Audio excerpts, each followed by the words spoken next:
Welcome to Christian Nutrition, the show where we review every single episode of VeggieTales, chronologically. And by we, I mean just me.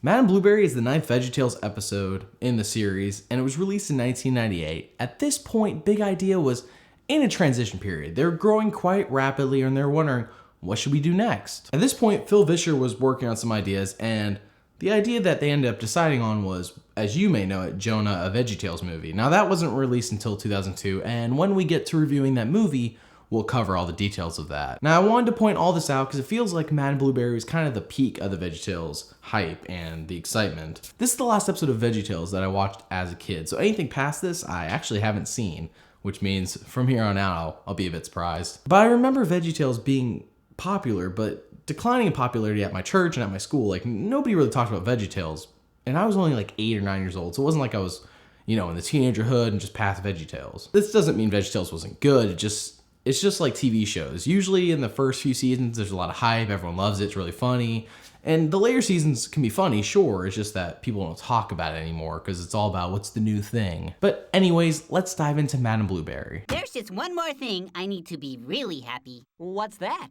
The camper. This is an episode about how stuff doesn't make you happy, isn't it? The dirt bike? And the jet ski. And the action hang glider. Larry, how much stuff do you need to be happy? I don't know. How much stuff is there? This is a great question. Can you ever have enough stuff? If I had enough stuff, then maybe I could live like the people in Happy Days.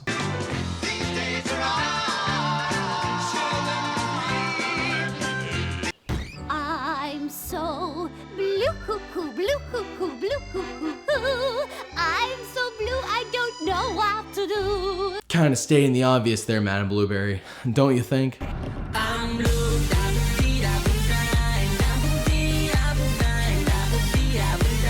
My neighbors have nice things, I've seen them myself. In fact, I keep pictures up here on my shelf. Madame Blueberry doesn't have a man, does she? This was the course of a typical morning. The things that Madame Blueberry had did not make her happy, so she would gaze at her mantle of pictures and cry for the things she wanted. Wait, this was a typical morning? Her crying and singing about how she doesn't have stuff that isn't as nice as her neighbors and her friends? Are you sure her name isn't Madame Emotionally Crazy or Madame My Ex-Girlfriend? Like I said, her butlers tried to cheer the Blueberry up, but their efforts were fruitless. It took you guys 9 episodes to make that joke. I did that way back when. You guys are so 2000. I'm so 3008, you so 2000 and late. After Madame Blueberry finishes her morning cry, Larry, Bob, and herself notice a stuff mart built outside of their treehouse, when all of a sudden the 3 wise men / robbers from Flibber Lou show up at her door. Then as a customer of the Stuff Mart, Get ready for some real nice stuff.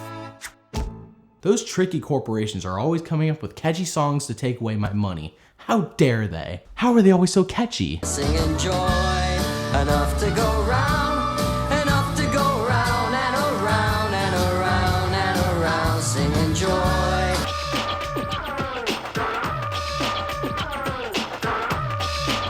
Check it out, check it out. Is VeggieTales about to rap? And if you need refrigerators to keep extra mashed potatoes, or a giant air compressor to blow food pipes off your dresser, or a dehydrated strudel, or a nose ring for your poodle, or a 5-pound can of tuna and some flippers to go scuba. I do need all that stuff now that you mention it.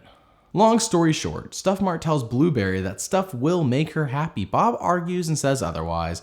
Blueberry seems to ignore him and sets off on her journey to the Stuff Mart. And now it's time for Silly Songs with Larry, the part of the show where Larry comes out and sings a silly song. I don't recall this silly song, but I'm happy to see what silliness will ensue this time. I'm saying Silly Songs is cancelled until further notice. Silly Songs is what?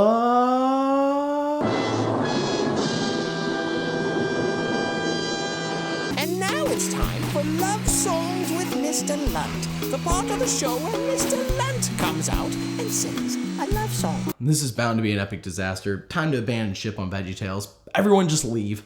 It's all over now. He said to her, I'd like a cheeseburger, and I might like a milkshake as well.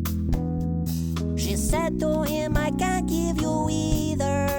This is kind of catchy. Cause you're his cheeseburger, his yummy cheeseburger. He'll wait for you, ooh, yeah, he'll wait for you, ooh, oh. You are his cheeseburger, his tasty cheeseburger. Don't say if someone accidentally dropped some cheese in the dirt, and he would wash it up for you, wash it up for you, clean that dirty cheese up just for you. This man is not to be messed with when it comes to his cheeseburger. This is easily the best non-silly song that has ever existed. We now see Madame Blueberry, Bob, and Larry all heading to the Stuff Mart. Along the way, Madame Blueberry spots a poor family who could only afford to give their daughter a piece of pie for her birthday. How they couldn't make a whole pie or a smaller pie is beyond me. A piece of the pie seems like they made a pie and ate all of it, except for one piece. How rude. How rude. The little girl sings a song thanking God for what she has, and this confuses Madame Blueberry. But, oh well, no time for that. Time to go shopping.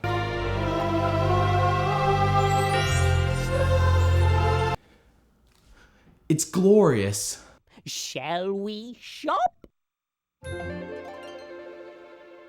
Wait, whoa. I can't even right now. Did her hair just change colors? I'm not even kidding, watch this. That isn't the only time either. Her hair is magically blonde in later scenes as well. I don't know what happened, my brain may explode. Madame Blueberry goes on a massive shopping spree and purchases everything she ever wanted. Dad, look! It's the train set I saw on TV! The Casey Jr. No! Why? What have we done? I don't get it. What have we done to deserve this kind of punishment? Thank you, Dad, for our day, for our trip to the... No, nah, skip. Madame Blueberry realizes that she doesn't really want stuff. She wants a happy heart. The store employees tell her that they don't carry those in the store. Madame Blueberry then proceeds to recognize that she should be thankful for what she does have. Oh, what a lovely butterfly. Normally, I would point out all the veggieception that's been in this episode, and there has been a lot. But I really want to point out the poster in the background here. Here, check it out. That looks like an epic battle between the Giant from Dave and the Giant Pickle and Fib from Larry Boy. It looks flippin' sweet. When are we getting an episode just based on that fight? Madame Blueberry then sees her house is about to break from all the stuff inside of it.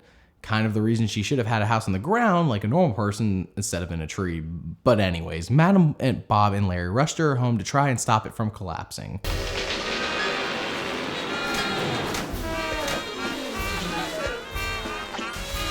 I feel like they were unsuccessful in stopping the house from being ruined. Now, this is funny because the house is clearly getting ruined. Do you get the joke? I feel like I can explain the joke again if you need me to. At least your house is okay.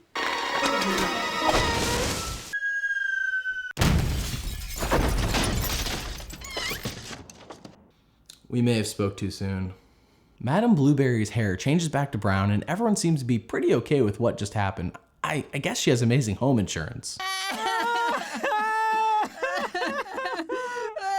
0 out of 10, I don't see any tears running down their faces. Proverbs 15:27a. He who is greedy for gain troubles his own house. I see they left out the other half of the Bible verse, kind of cherry picking there. Remember, God made you special, and he loves you very much. bye! And that was Madame Blueberry. Kind of a dull episode in my opinion. Yes, we don't have Junior in it, which is always a plus. But the lack of Junior might have actually held this episode back, as weird as that is to say. Just nothing, it was kind of a dull episode. Nothing really happened. The only real positive of this episode was the cheeseburger song. Weirdly enough, as it wasn't a silly song, it was the best part of the whole episode. It's an instant classic. I mean, the song will be remembered as a game changer for sure. This is definitely not anywhere near the top of the episodes we've seen so far. In fact, it's definitely in the bottom half. One day I'll rank all these episodes, but until then, know that this is definitely not one of the best. Next time, we're going to be backtracking just a little bit, going to the Toy That Saved Christmas, technically the 6th episode in the series. However, we did skip it earlier, and it is going to be December, so you can kind of see what we're doing there. Until next time, remember to throw all asparagus in the trash. Then one day, maybe one of us will happen to kill Junior. Don't let your parents fill you with that nasty stuff that Junior comes from.